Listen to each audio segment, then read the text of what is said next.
تو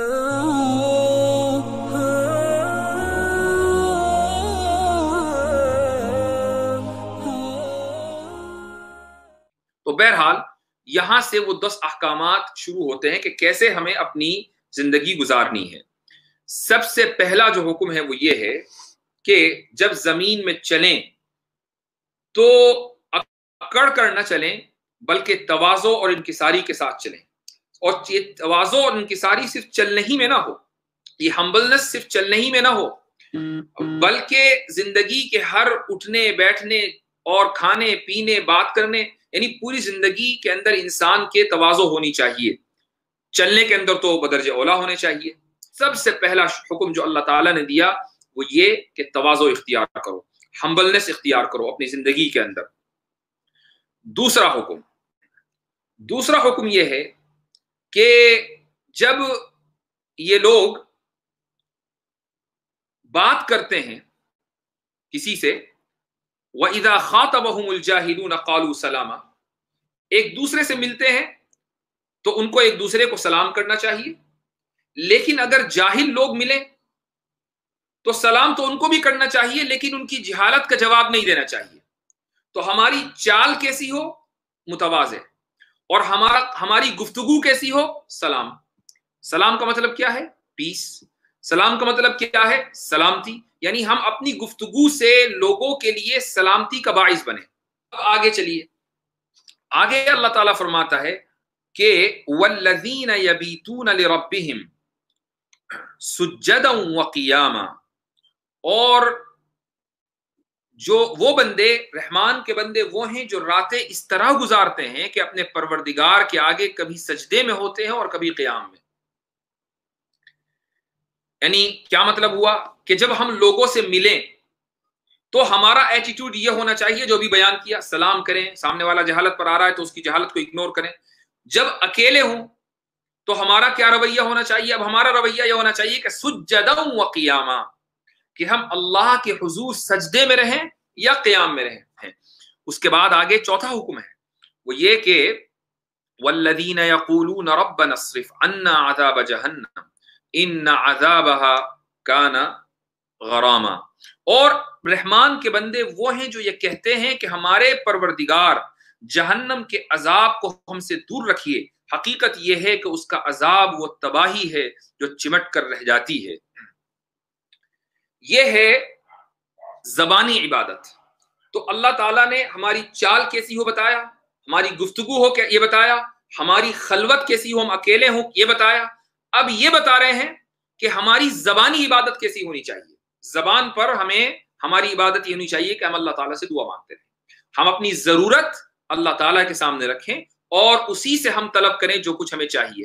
تو اللہ نے اس آیت کے اندر یہ چوتھا حکم آ گیا آیت نمبر 65 میں کہ زبانی عبادت کرو یہ کہہ کر کہ ربنا اصرف عنا عذاب جہنم، جو ضرورت ہو۔ اور سب سے بڑی ضرورت انسان کی کیا ہے کہ اس کی آخرت سنور جائے۔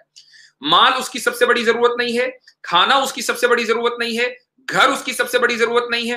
انسان کی سب سے بڑی ضرورت یہ ہے کہ اس کی آخرت سنور جائے، اور اسی آخرت کے سنوارنے کی اس آیت کے اندر تلقین کی گئی ہے کہ اے اللہ آخرت جہنم کے عذاب سے ہمیں بچانا، کیونکہ آخرت کا جو عذاب ہے، جہنم کا جو عذاب ہے، یہ ایسی تباہی ہے جو چمٹ کر رہ جاتی ہے۔ اس کے بعد آگے آیت نمبر 67 میں اللہ تعالیٰ 5واں حکم دیتے ہیں وَالَّذِينَ إِذَا أَنفَقُوا لَمْ يُسْرِفُوا وَلَمْ يَقْتُرُوا وَكَانَ بَيْنَ ذَلِكَ قَوَامًا، اور رحمان کے بندے وہ ہیں جو خرچ کرتے ہیں تو نہ فضول خرچی کرتے ہیں اور نہ تنگی کرتے ہیں، کنجوسی سے کام لیتے ہیں۔ وَكَانَ بَيْنَ ذَلِكَ قَوَامًا، بلکہ ان کا جو طریقہ ہے وہ درمیانہ اور اعتدال والا ہے، ماڈریٹ والا ہے۔ اگر مال ہے تو ہم اس کا خرچ اس کو کیسے خرچ کریں؟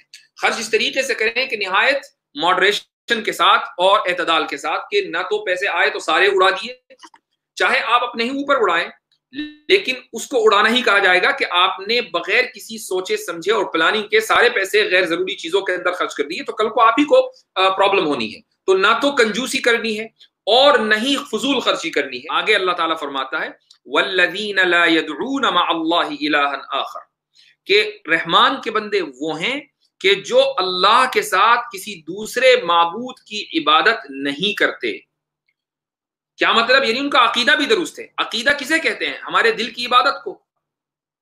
اب آگے آتا ہے حقوق العباد، جو چھٹا اور ساتواں حکم ہے.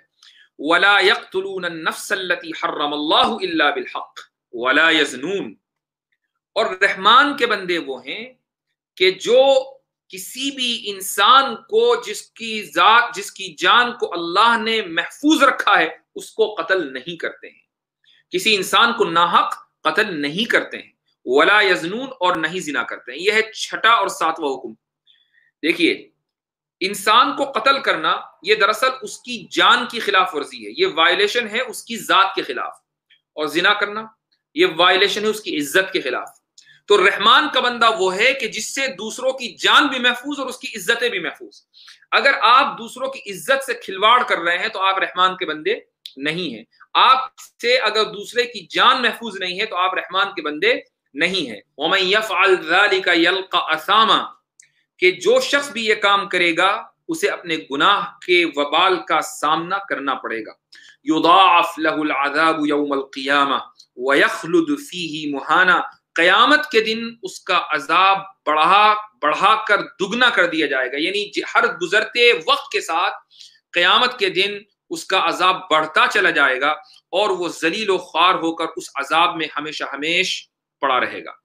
اس کے بعد آگے ہے. ہاں، اس کا مطلب یہ نہیں ہے کہ آپ نے اگر یہ گناہ کر دیا تو اب یہ گناہ دھل نہیں سکتا. توبہ کریں گے تو توبہ قبول کی جائے گی. اللہ تعالیٰ تو توبہ قبول کرنے کے بہانے ڈھونڈتا ہے، بہانے دیکھتا ہے کہ آپ ہاتھ اٹھا کر تو دیکھیں. وَمَن تَابَ وَعَمِلَ صَالِحًا فَإِنَّهُ يَتُوبُ إِلَى اللَّهِ مَتَابًا. اللہ تعالیٰ خود کہہ رہا ہے کہ جو کوئی توبہ کرے اور توبہ کرنے کے بعد وہ نیک عمل بھی کرے تو اللہ تعالیٰ تو اس کی توبہ قبول کرتا ہے.